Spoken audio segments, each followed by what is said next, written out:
여러분 안녕하십니까? 포항 MBC 뉴스데스크입니다. 홍준표 대구시장과 이철우 경북도지사가 대구 경북 통합을 공식화하면서 통합 논의가 다시 급물살을 탈 걸로 보입니다. 홍 시장과 이 지사는 인구 감소에 따른 지방 소멸에 대응하기 위해선 시도 통합은 필수라며 로드맵까지 밝혔습니다. 김철우 기자입니다. 홍준표 대구시장은 SNS 계정에 대구 경북 통합의 필요성을 역설했습니다. 대구 경북이 통합해 500만 명의 메가시티를 만들어 지방이 직면한 문제들을 해결하자고 했습니다.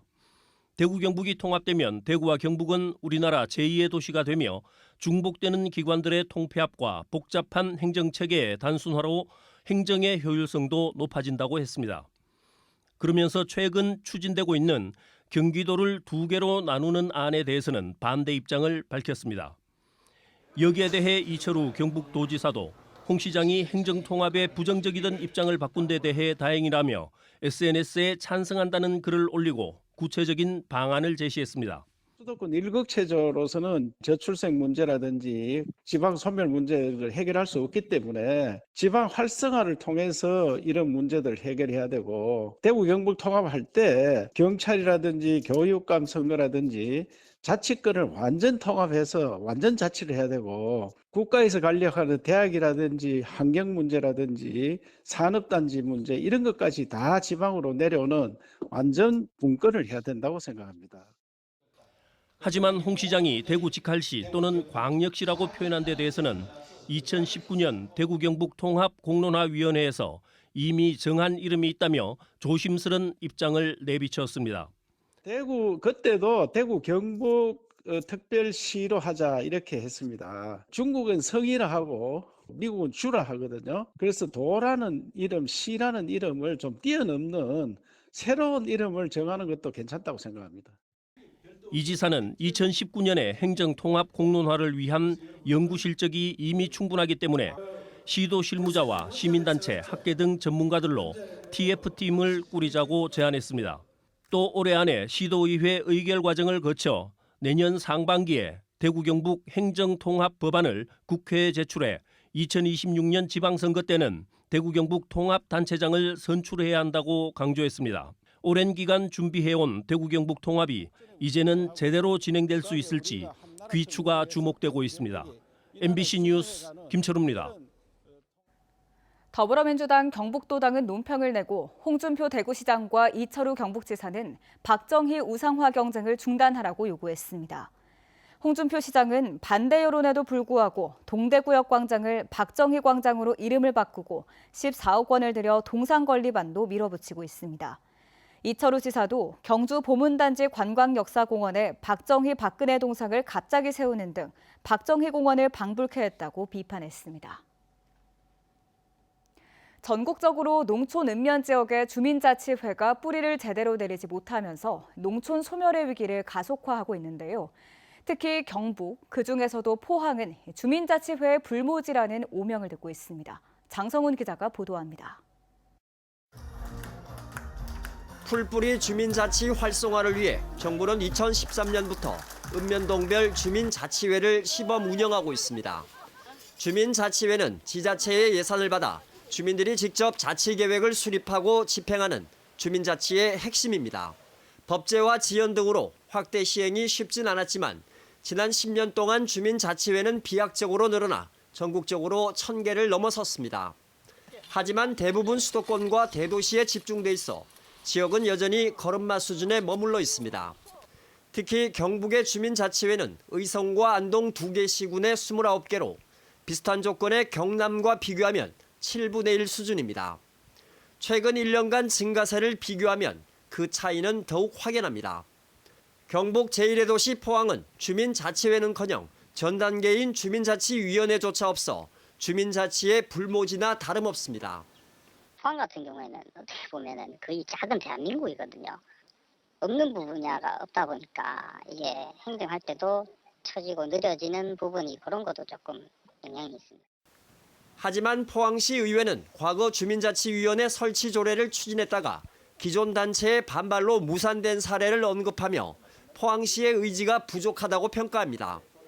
이미 경북 도내에서 다른 지역은 활발히 실시하고 있음에도 불구하고 포항시는 이런 제도적 개선에 대한 부분에 거의 투자를 하고 있지 않다고 봐도 무방합니다.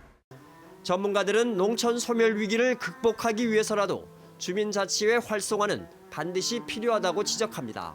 지방자치단체가 뒷받침해주고 권한이나 예산만 어느 정도 좀 인력이나 이런 게 좀 뒷받침이 되면 훨씬 더 참여도나 이런 거는 농촌이 더 높거든요. 한편 의성군은 전국에서 유일하게 18개 모든 읍면에서 주민자치회를 운영하고 있습니다. 스스로가 지역 의제를 발굴하여 주민 참여 예산 사업을 해나가면서 지역의 문제를 스스로 해결하는 주체로서의 인식을 가지게 되었고 또 공동체의 의식을 또 회복하는 긍정적인 결과도 나타났습니다. 주민자치가 농촌 지역과 주민들의 삶을 근사하게 바꿔놓고 있는 좋은 사례입니다. MBC 뉴스 장성훈입니다. 오늘 오전 4시 18분쯤 울릉도 행남등대 앞 해상에서 9.77톤급 어선이 좌초하는 사고가 발생했습니다. 사고가 나자 해경이 출동해 10여 분 만에 50대 승선원을 무사히 구조했고 어선을 저동항으로 예인해 인양했습니다. 해경은 사고 어선이 도동항에서 어선 수리를 위해 임원항으로 이동하던 중 암초에 걸려 좌초한 것으로 보고 정확한 사고 원인을 조사하고 있습니다. 경주시가 전기 이륜차 보급 확대를 위해 배터리 규격 표준화에 나섭니다. 이를 위해 경북 테크노파크와 함께 오는 11월까지 전기 이륜차 배터리 공유 스테이션 표준 제정을 위한 용역에 들어갔습니다. 경주시는 전기 이륜차의 충전 시간이 4-5시간으로 길다는 단점이 있어 충전된 전지를 교환하는 배터리 공유 스테이션이 확산되면 전기 이륜차 보급에 도움이 될 것으로 보고 있습니다. 구독자 300만 명이 넘는 유명 유튜브 채널이 영양군 비하 논란으로 주민과 시청자들의 질타를 받고 있습니다. 영양 주민들은 속상한 심정이라면서도 영양군에는 아직 알려지지 않은 좋은 곳들이 많다며 일반 시민들의 방문을 당부했습니다. 김서현 기자가 취재했습니다. 지난 11일 구독자 300만 명의 인기 코미디 유튜브 채널 피식대학이 영양군 여행 영상을 올렸습니다. 출연진은 영양읍 내 식당과 하천을 돌아다니며 영상을 찍었는데 온라인상에서는 지역을 비하했다는 비판이 쏟아졌습니다. 못 먹으니까 그냥 막 해가지고 먹는 거 아니야? 내가 할머니 살을 뜯는 것 같다. 강이 위에서 볼 땐 예뻤는데 무슨 일이 있었어? 결국 해당 채널은 일주일 만에 영상을 삭제하고 사과문을 올렸습니다. 소식을 전해들은 영양 주민들은 속상한 심정을 감추지 못했습니다. 제가 영양 읍내를 돌아다니면서 영양 주민들의 생각은 어떤지 한번 들어보겠습니다. 안녕하세요, 사장님. 처음에는 전부 다 그냥 재미삼아 보셨다가 다시 이제 돌려보시고는 좀 언짢아 하시죠, 아무래도. 인심 좋고 다 좋은데 원래 또 나물축제 잘한다고 했는데 또 이런 이게 나오니까 시골에는 크지 충격이. 영양군청 공무원들은 공식 대응보다는 차라리 지역을 제대로 알리는 계기로 삼자는 의견이 많았습니다. 3년 전 공무원으로 임용돼 대도시에서 영양으로 정착한 이수진 씨. 영양의 매력에 빠져 지역 홍보대사를 자처하고 있습니다. 영양에 오면 꼭 방문해야 할 관광지로 국제 밤하늘 보호공원을 꼽았습니다. 차를 타고 가다가 갑자기 친구들이 소리를 지르길래 왜 고란이라도 봤어? 라고 얘기를 하면 그게 아니라 하늘에서 별이 나한테 쏟아질 것 같아 라고 얘기를 해줘서 영양에서만 볼 수 있는 밤하늘을 꼭 보셨으면 좋겠고. 군수도 직접 나섰습니다. 자당나무 꽃말이 당신을 기다린답니다. 영양 좀 많이 찾아주십시오. 저희들 기다리겠습니다. 소멸위기 지역의 열악한 현실이 자극적인 유튜브 소재로 소비되지 않기 위해선 지역 비하 또는 지역 혐오 발언에 대한 법적, 행정적 제재 도입도 논의가 필요해 보입니다. MBC 뉴스 김서연입니다. 경주시는 6.25 전쟁에 참전해 공을 세운 고 김성관 이병과 고 김소세 상병의 유족들에게 무공훈장을 전달했습니다.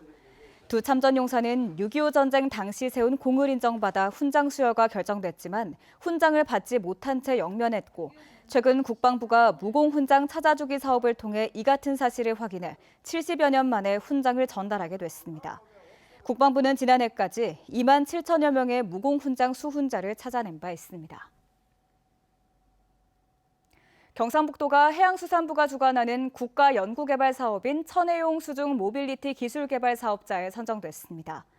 이번 공모 사업은 국내 최초로 유인 잠수정을 독자 기술로 개발하는 것으로 포항에 있는 해양과학기술원 수중 로봇 실증센터를 중심으로 총 사업비 435억 원을 들여 2030년까지 7년간 연구를 수행합니다. 이번 사업은 선체 개발 등 수중 모빌리티 기술 개발과 연구 성과 확산 및 지원, 유지 보수 및 정비 시설 구축 등 3개 부문으로 진행되며 관련 산업 활성화에 기폭제가 될 전망입니다. 북유럽의 신성장 산업 성공 사례를 포항시 정책에 접목하기 위한 포항시 방문단이 오는 29일까지 덴마크와 노르웨이, 오스트리아 등을 방문합니다. 이강덕 시장 등 방문단은 먼저 덴마크 해상풍력단지를 방문해 해상풍력 조성 과정과 주민 수용성 확보 방안을 청취한 뒤 유럽 최대 수직형 스마트 농장과 노르웨이 연어 스마트 양식장 등을 둘러볼 계획입니다. 오스트리아에서는 매립장, 소각장 등 주민 기피시설 운영과 설립 과정, 마을 주민과 관계 등을 확인할 예정입니다. 포항시는 2024 포항국제불빛축제 선보일 불빛 드론쇼의 구체적인 공연 내용을 공개했습니다. 1000대의 드론은 포항의 용광로에서 피어난 불이 배터리 등 신산업의 빛으로 변화하는 모습을 형상화해 군무를 펼치게 되며 특히 비행과 동시에 불꽃을 발사하는 불꽃 드론 군집쇼를 선보일 예정입니다. 드론쇼 공연은 5월 31일과 6월 1일 오후 9시 40분부터 약 10분간 영일대 해수욕장에서 펼쳐집니다. 반도체, 배터리, 바이오 등 첨단 산업 석박사 인재 2,000명 양성을 위한 정부 지원 사업에 포항공대와 경북대가 선정됐습니다. 산업통상자원부는 2024년도 산업혁신인재 성장 지원 사업에 참여대학 40곳과 기관 14곳을 선정해 총 2,468억 원을 투입한다고 밝혔습니다. 지역대학 가운데 포항공대는 반도체와 배터리 2개 분야에, 경북대는 반도체 분야에 신규 지정돼 MIT, 스탠포드대 등 해외 우수 연구기관과 공동 연구 프로젝트를 추진합니다. 울진군은 다음 달 15일부터 한 달간 해상 어장과 양식장 93개소를 대상으로 불법 어업 행위 단속을 실시합니다. 해경수협 등 유관기관과 협력해 어장구역 외 어구 설치 행위와 휴업 어장에 대한 미신고 등 불법 행위를 집중 단속합니다. 울진군은 일제정비에 앞서 한 달간 불법 어장에 대한 자진 신고와 제보를 받아 자발적인 계도 조치를 우선 실시할 방침입니다.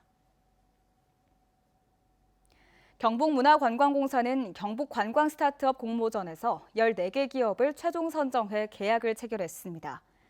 이번 공모전에는 63개 기업이 참여했고 예비 6개 기업과 초기 8개 기업이 최종 선정됐습니다. 이 중 10개 기업에 대해선 최고 2천만 원의 자금을 지원하고 경북관광기업지원센터 내 인프라와 시설 지원을 비롯해 창업 아카데미 등 사업화 프로그램을 제공합니다.